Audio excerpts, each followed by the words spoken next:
and welcome back to Algebra 1. Our goal for today is one last review. Can I solve when I need one inverse operation, specifically with our inequalities, where I have to focus on that flip, no flip rule.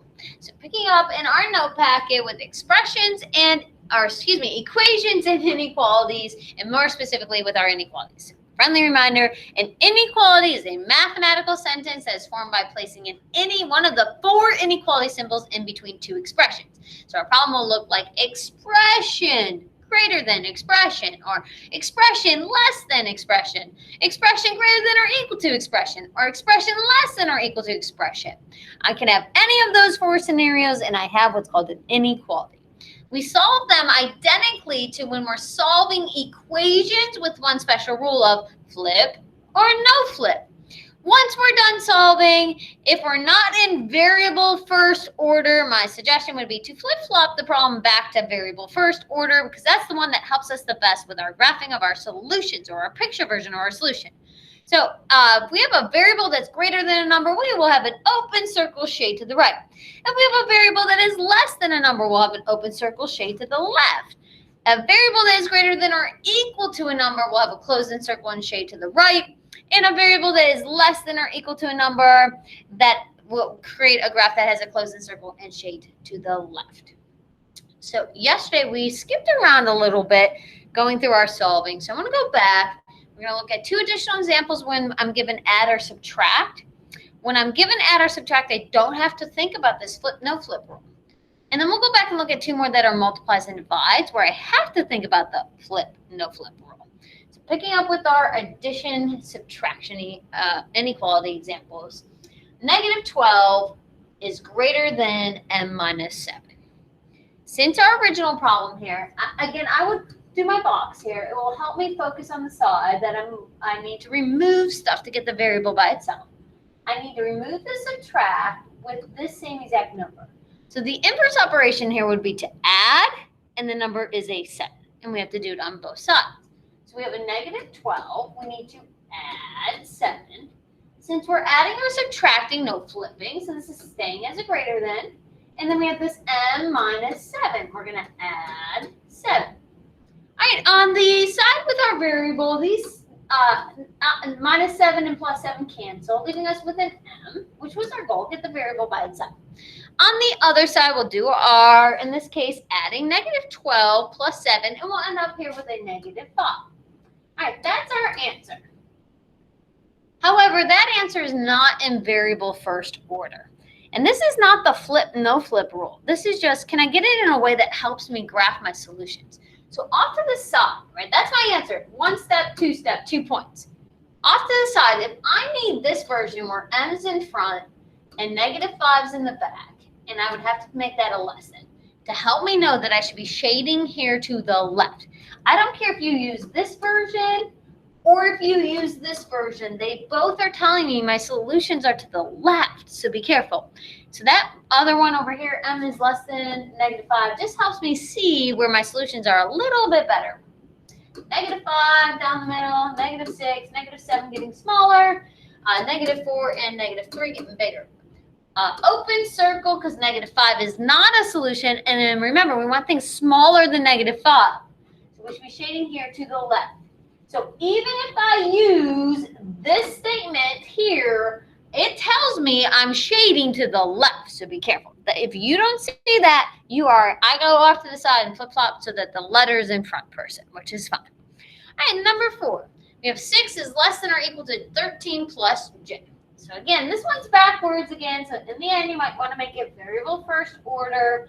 It's not a flip, no flip problem. It's just I might want to flip-flop it to help me see where to graph my solutions. All right, we need to get rid of an add with this number of 13, which means our inverse operation is we're going to take away or subtract 13 on both sides. So we have 6.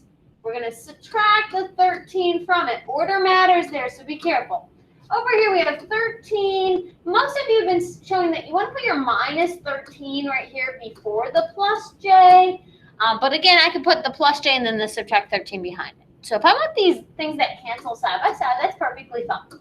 All right, I get a j here, and then 6 minus 13 would just give us a value of negative 7 is less than or equal to j.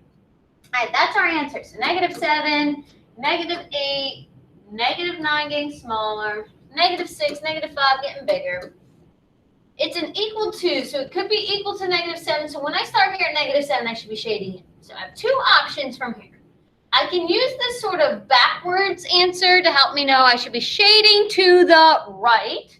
Or if I can't tell from that my solutions are over here, then off to the side, put your J in front, the -7 in the back, and flip-flop the sign because these two things mean the same thing. And this one helps us understand that our J values are bigger than -7. So just be careful. All right, go ahead and flip to your multiplies and divides. Yesterday we did 1 and 2, so picking up from there, 3 and 4. All right, we have a -136 is less than or equal to 17n. All right, since this is a multiply, right? So we're over here, it's a times problem. I have to be thinking about flip, no flip when I'm doing my steps of solving, so be careful. So I need to undo a multiply. So our inverse is to divide, and we're dividing both sides by the 17. So we have a -136. We're going to take that and we're going to divide it. Whatever number we're dividing by is our flip, no flip number. So this is a +17, so no flip. So this sign's coming down exactly how it is as a less than or equal to. All right, well, we did it one side, we got to do the other. So over here with our 17n, we also have to divide it by 17. All right, on our side with our variable, 17 divided by 17 would give us 1n left over, which is what we wanted. We want our n by itself on one side. On the other side, do our divide. -136 divided by 17, and we'll get a -8. All right, that's our solution. We want to make a graph of all of our solutions here. -8, -9, -10 getting smaller, -7 and -6 getting bigger. Since it's an equals to, right, the solution is -8, we have to include it. It needs to be colored in. Now, if I'm looking at that answer and I'm having a hard time seeing that, I should be shading solutions to the right. Right? This answer, -8 is less than or equal to n, says that n should be over here, the bigger things. If I have a hard time seeing that, then off to the side, I want to rearrange it. So variables in front, the numbers in the back, which means I would flip-flop the sign. And these two things mean the same thing. The letter in front version just helps me really see that my solutions are to the right here, so be careful. All right, number 4. We have an n divided by 5 is greater than 2. Our n is in front of our inequality, how most of us like it. So no, we don't have to worry about flip-flopping to get n in the front and the end. However, this is a divide problem, so when we do our inverse of multiplying, we have to think about our flip, no flip rule. So since we have this divide, we need to multiply. And whatever number we do here when we do our multiply is our flip, no flip number. All right, so we're going to multiply by 5. Since this is positive, this sign's coming down identical with a no flip. And then when we do to one side, we got to do the other. So we're also going to multiply our 2 by 5. All right, over here with n, we're going to cross cancel, leaving us with variable n. And 2 times 5 would give us a 10. Good final. 10 in the middle. 11 and 12 getting bigger. 9 and 8 getting smaller. All right, open circle here at 10. And we should be shading everything to the right because our n values could be any number greater than our 10. All right, your job is to finish your examples in your packet. Try these 4. Hit pause here if you need to.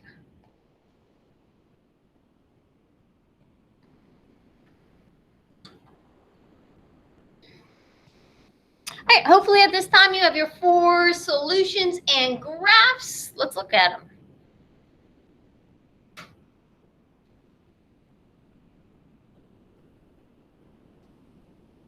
All right, number 1, we should be adding 15 to both sides. To end up with a G is every number greater than or equal to -16. So closed in circle, and we should be shading to the right. All right, number 2, we should be dividing both sides here by a negative. Check your steps. Right here on this step, that's the flip step. So if you still have a less than there, that step is incorrect because on the step you divide by negative is when you have to flip-flop the sign. So if you have it flipped here, but not here. You would have a -1 step. So go back and edit that step. All right, 2 is greater than n, that is our final answer. If that version of the answer confuses you, rearrange it so the variable's in the front, because that means m is every number less than 2. So open circle and shade to the left. All right, number 3, we need to get rid of a divide by 5. So we're going to multiply both sides by 5. Since this 5 that we're multiplying by is positive, no flip. So this sign is coming down exactly the same from step to step with no flipping. All right, C then is every number less than or equal to -75, closed in circle, and a shade to the left. All right, number 4, we need to get rid of a subtracting 15 by adding 15 to both sides. When we add and subtract, we never flip, so we end up here with 28 is greater than K. This sign should have come down straight down through the middle and never changed because we are doing addition. Now, if that version of the answer is a little bit confusing when you go to do your graph, off to the side, rearrange it to variable first order of K is every number less than 28. So open circle, and we should be shading left, not right. Double check your shading. All right, I hope that helps you guys attack your work for today. See you guys later.